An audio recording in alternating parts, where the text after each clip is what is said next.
A young perspective on hot-button issues around the world. This is The Hub.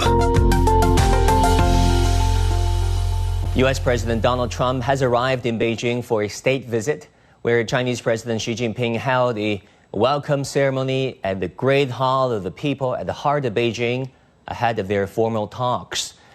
In their discussions later on at the Great Hall of the People, President Xi Jinping emphasized that China and the United States share far greater common interests than their differences, and called on both sides to view each other as partners rather than rivals, pursue mutual success and shared prosperity, and work towards a new path of great power relations in the new era. With the year 2026, he said he hoped, could be a historic and landmark year for China-U.S. relations.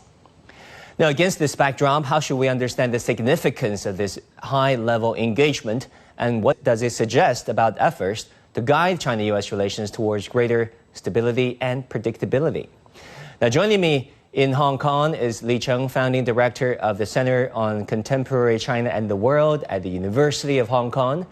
In Washington, D.C., you have Surya Gupta, senior fellow at the Institute of China-America Studies.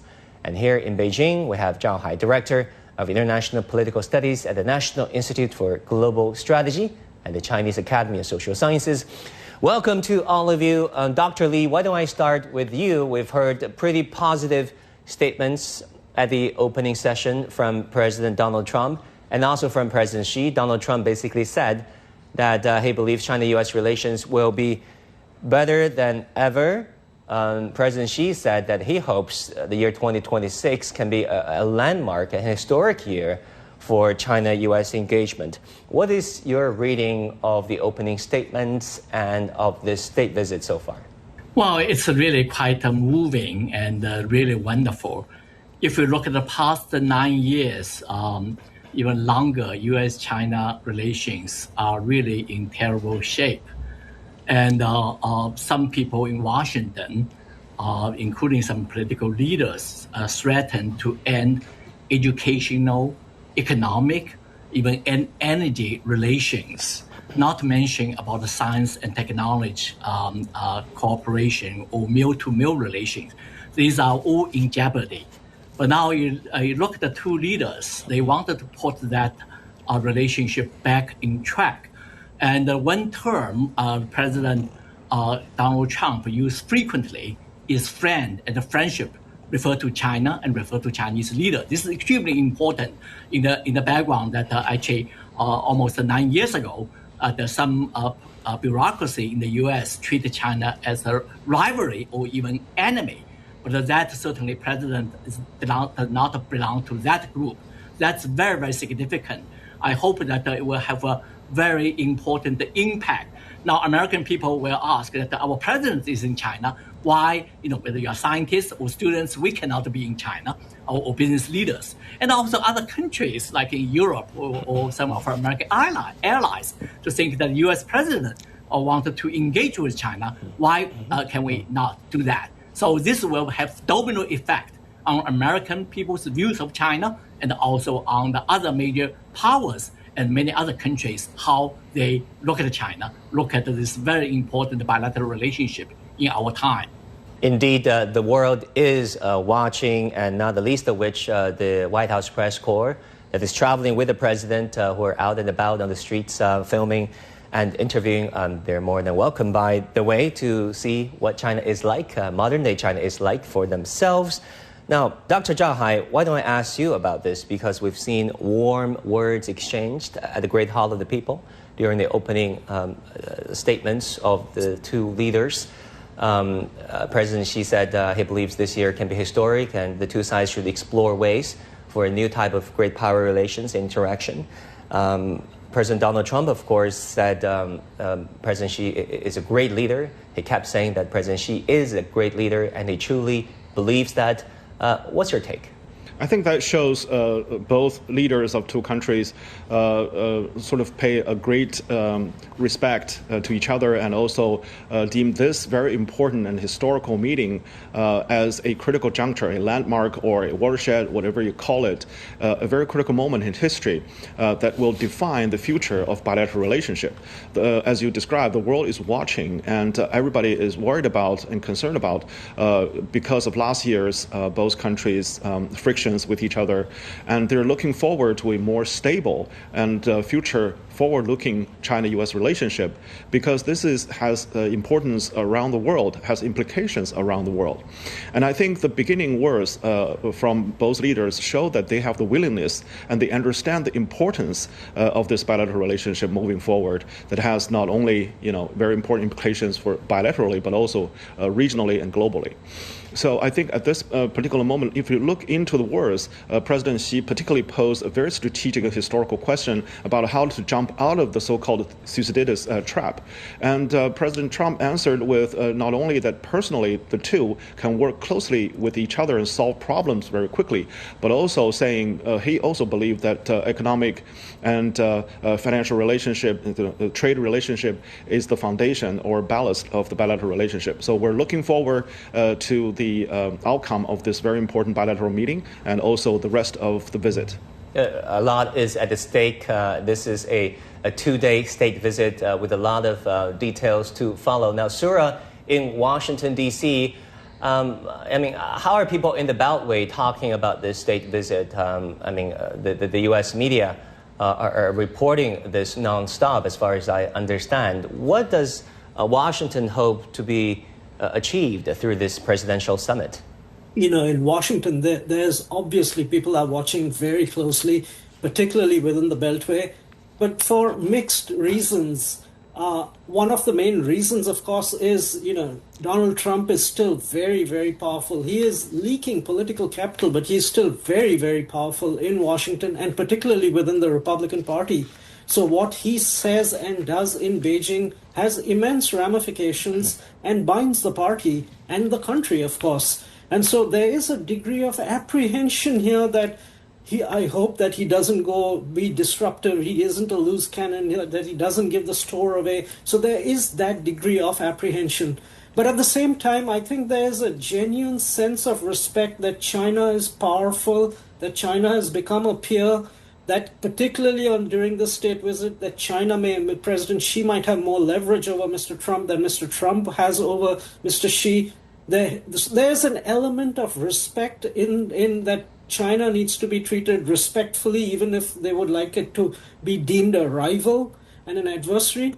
And therefore, because China is such an important country, there's also a great degree of interest as to what can come out of this, particularly because the Iran situation is ongoing, and the view is that China could use perhaps its good offices in some way on the U.S.'s side, but that at the same time the U.S. should not give away the store with regard to Taiwan. There's that apprehension here, but also the understanding of the importance of this relationship, and so there's close observation as to what exactly is being transacted and what does that mean for the future. I'm reminded of what happened 10 years ago, Dr. Li, when you and I both worked in Washington.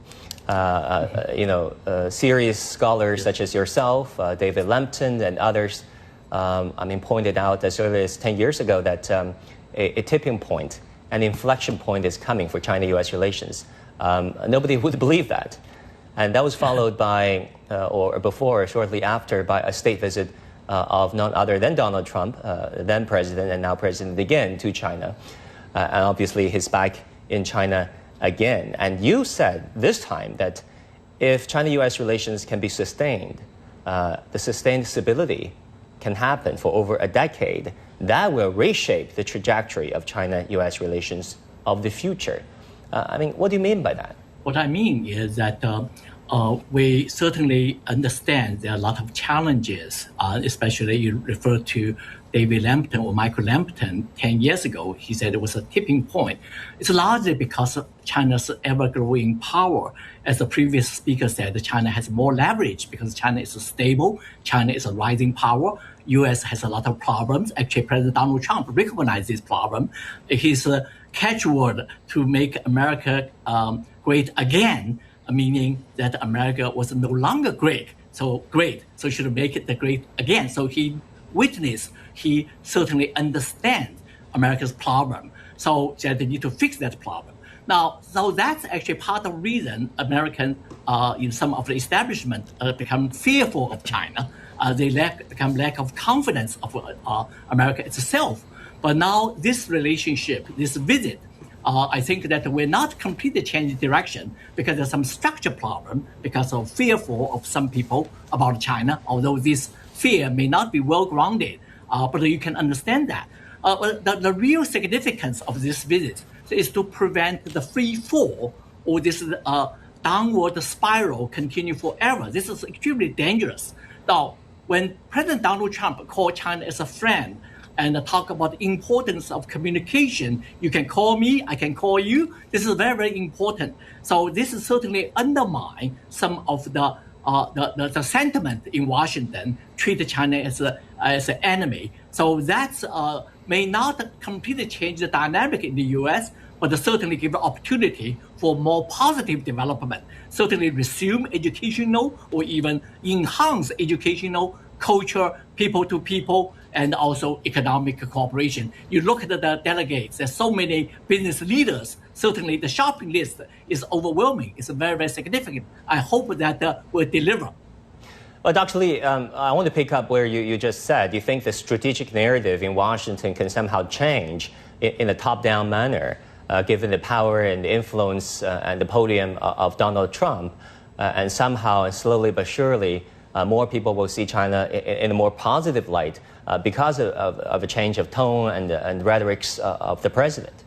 Well, it's more important that this visit can open up other exchanges, because you look at some of the Congress bills, they want to end the education exchanges, ban American schools in China.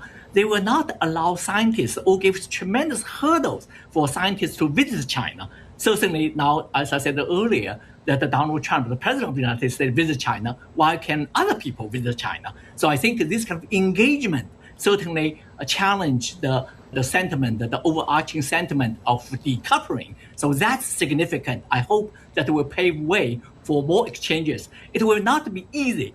U.S.-China relation, the complete change probably take years to complete, partly because of the structural challenges, partly about our domestic problem in the U.S., but it's the move in the right direction. Yeah, I personally hope there can be more exchange of journalists, such as myself previously. Absolutely. Getting more I-visas, a longer duration of stay, multiple entry. And the same is true for American journalists who are more than welcome to check out what modern-day China is like. Now, Dr. Zhao, let's talk about the business, trade, and technology side of things.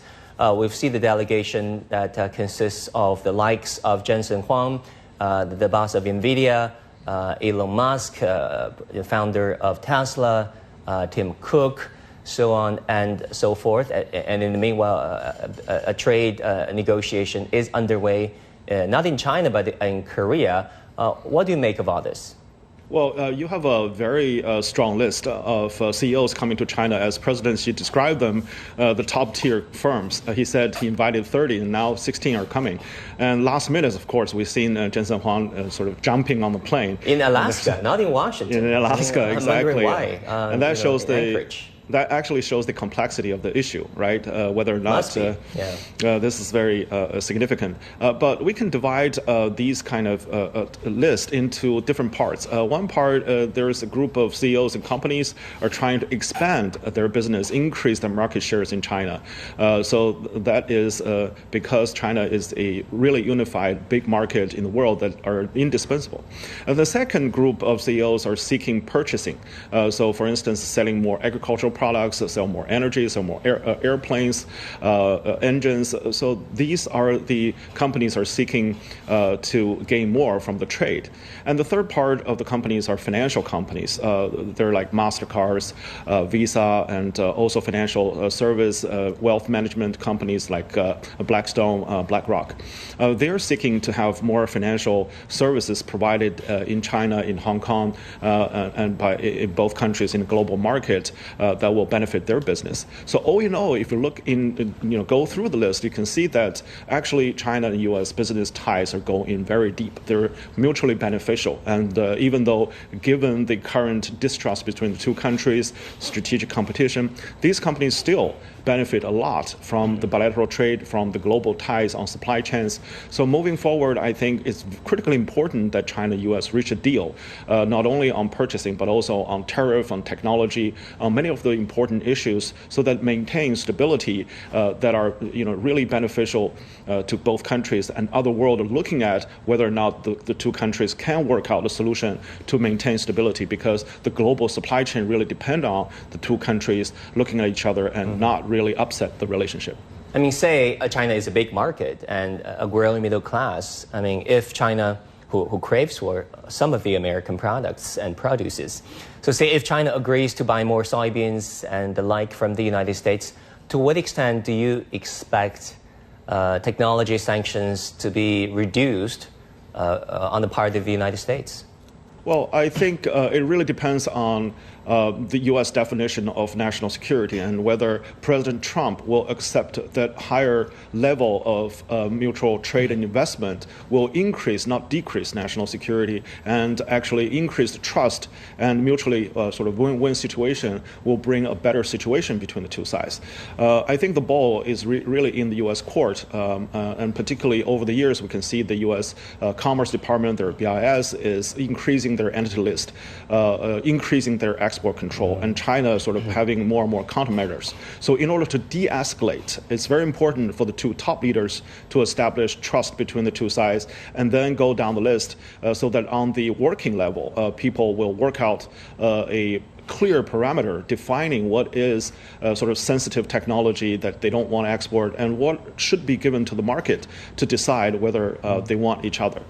So I think this critical idea of a board of trade or board of investment, and also in other measures, increasing institutional sort of mechanism of communication and also working together to establish more sort of rules of the road, it's important for the future and is a great indication for the business, for the capital market, to understand more where the direction of the bilateral relationship and in which area they can actually freely expand their business. Global markets are watching closely. Sura, let me go to you. I mean, the global markets and investors are looking for signs of stability in China-U.S. relations, not just in Beijing and Washington, but rather across the world. What does an ideal situation look like when it comes to stabilizing trade and relations and technology cooperation going forward? I think the ideal would be to have one single supply chain, not duplicated supply chains, regardless of the good. Now, I understand there are some goods which have immense national security consequences, dual-use items, etc., and you do want to create you want to have a separate supply chain, and you don't want China in your supply chain. I can understand. And reciprocally, the Chinese don't want the Americans in that. But apart from that, I mean, for most goods and services, if they can share one supply chain with certain redundancies, of course, built inside that supply chain, so that if there is, at one point, there is a problem, that doesn't become an insurmountable problem. I think the main problem that has arisen right now is, and we've seen this actually in the Trump administration over the last year or so in his reciprocal tariffs, in all his agreements on reciprocal tariffs with all these countries, those framework agreements, there is a section out there, an economic security section, where it says that, oh, you, country X, country Y, you will need to mimic my economic security priorities, which effectively means, in terms of rules of origin, etc., that you will need to kind of diversify or opt out of the Chinese supply chain. Now, this places a lot of third countries, the Vietnams, Mexicos, the connector countries, in a bind. I mean, they want to trade with everybody. And yes, their final markets usually are the United States. The China's domestic market is growing too, but they don't want to make that choice. I think the more product lines and technology lines that the United States withdraws from this duplicative supply chains and is willing to work with one supply chain with redundancies built into it, that itself would be success in terms of bilateral, regional, and global interdependence. I mean, they're opposed. Yeah, Wang, can I add one thing? Yeah, sure, Dr. Lee, go ahead. Go ahead. Well, this is not from Trump administration, but largely from Biden administration. They basically banned cooperation in three major areas: AI, semiconductor, and quantum computing. This is still there's some export control and etc. But there's a growing recognition that China is doing very well, even in the semiconductor, in chips. Yes, China may not be as advanced in the high-end semiconductor or chips, but in the general basic semiconductor and chips, China is way ahead. So I think that the realization, even in AI, both countries are very, very competitive. We need to really emphasize cooperation, not just the competition per se, because we face some of common challenges in terms of ethics, in terms of the military use of AI, especially the nuclear weapon and etc. I hope this visit, President Donald Trump will have out-of-box thinking to emphasize the collaboration in some of the S&T. Of course, it will take a long time because competition in this area will last for a long time, but at least should start to discuss the areas for cooperation. And it will be self-defeating for U.S. just a ban because China's catch up. It's very, very significant as we live in China, witness the IT company, AI company are doing very, very well in Shenzhen, in Guangzhou, in Shanghai, in Beijing, but also in second and third tier cities. I mean, Dr. Lee, it is self-defeating in a way, isn't it? Since 2017, yes. Since the last round of tech and trade sanctions against China, China's indigenous innovation capabilities have grown just that much. If you look at the quality and quantity of chips, of the digitals, of the renewables. Including some CEOs, Jason Wang, Elon Musk, Tim Cook, and Eric Schmidt did not come. But I mean, these people recognize China's tremendous influence and growing power and compatibility in this area. So I think that it's a time to emphasize cooperation, especially to recognize we have some common enemy, terrorists, nuclear proliferation, and the AI out of control, especially the military use. Mm-hmm. These are very, very crucial issue areas. We should not postpone discussing this kind of collaboration in these areas. Exactly. Now, a recent Chicago Council on Global Affairs poll shows a clear public perception in the United States against trade wars. Overall, over 70% of respondents believe tariffs on China have harmed the Chinese economy, while a notably high of 66% say they also hurt the U.S. economy. Now, at the same time, 72% support a potential deal that could reduce U.S. tariffs in exchange for increased Chinese purchase of American goods. Dr. Zhao Hai, what are your expectations on the trade-wise that can be beneficial to the United States, but also beneficial to China? Well, first of all, China, again, is a huge market. China has great demand for American agricultural products, airplanes, tech products, all over the place. So it is really down to earth that it is mutually beneficial for both the Chinese market, Chinese consumers, and American producers, American consumers, if the two countries maintain a normal trade relationship. And the poll that you showed very clearly showed that American people understand this. The problems, whether the politicians within the Beltway understand the critical importance of this. I think Dr. Lee mentioned there are actually two strategic approach to technology exchange cooperation between the two sides. One believe that you just need to shut down and decouple. The other believe that you need to maintain business relationship that will benefit both sides. And now they're clashing with each other. I think that's why President Trump's visit is really, really important, because it's up to him and his team to decide which approach they should take and whether they will differ themselves from the Biden administration that Dr. Li just mentioned. And from the Chinese side, our position is very consistent, which is that we need cooperation that is beneficial to each other, and the downside of security concern can be managed. And I think how to manage that is really the central issue of the top two leaders moving forward. But do you think Trump can somehow impact and change the entrenched institutions in Washington, D.C.? I think the natural propensity for President Trump, because he is coming from the business side, understand that the trade is important and he continue to want to sell more products to China. But of course, his national security team warned him that there's a danger of that. So I think they will have, again, resolved their own internal contradictions before they can approach China. And for the Chinese side, of course, we wanted to purchase more tech from the U.S. For a long time, China argued that the imbalance in trade is very much coming from the U.S. prevention from selling more high-tech products to China. So in order to rebalance the trade and increase U.S. export and taking advantage of the Chinese market, both sides needs to really sit down and draw the line of what can be exported and what does not and should not belong to the national security issue.